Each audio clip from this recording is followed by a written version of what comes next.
Overall was really pleased with the group. A lot of times, I don't look at the finish. I just look at what's going on with the group, and the things that I saw are things that good teams do. And if we continue to do those things, like making lots of birdies and following bogeys up with birdies and being in the round mentally, having really good attitudes, fighting all the way through rounds, we'll see some good results. So overall, I was really pleased with the finish.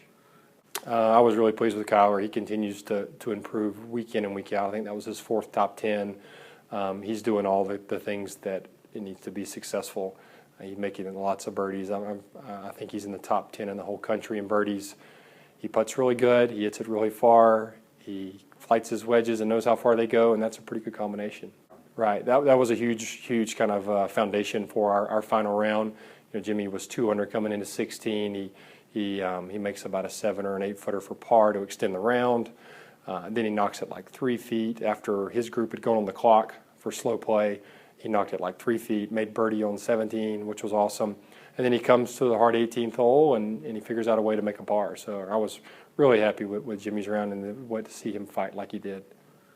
I was pleased to get back to hitting it well for probably the first time in a long time for me during our season. The first round I had a little struggles around the greens, chipping and putting, and I cleaned it up the second round. And then the third round was just really solid. I mean, made a mistake on the first hole, but then after that it was a good solid round the whole way. I had already bogeyed the first hole the second round, so I kind of knew I had the abilities to get it back to a solid round. But personally for me, I don't know what it is, but most of my better rounds are when I have troubles on the first hole. I don't know why. I don't know if it's extra motivation or what, but those tend to be my good rounds.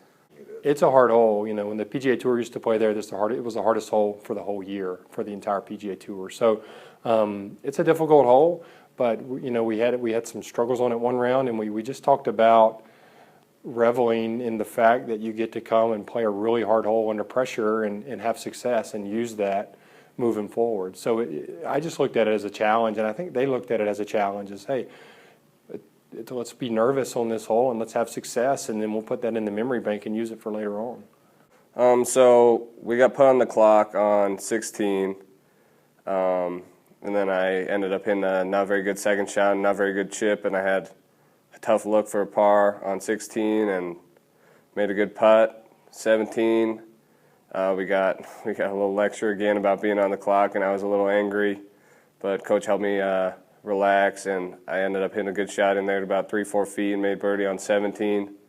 Then 18, just the wind was ideal compared to the first 2 days, so it was able to carry the water on the right, makes the hole a whole lot easier, and was able to make a par.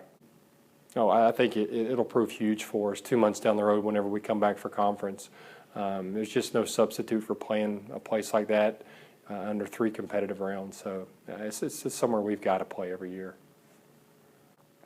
Oh, it's a huge deal. I mean, a few guys hadn't played there yet.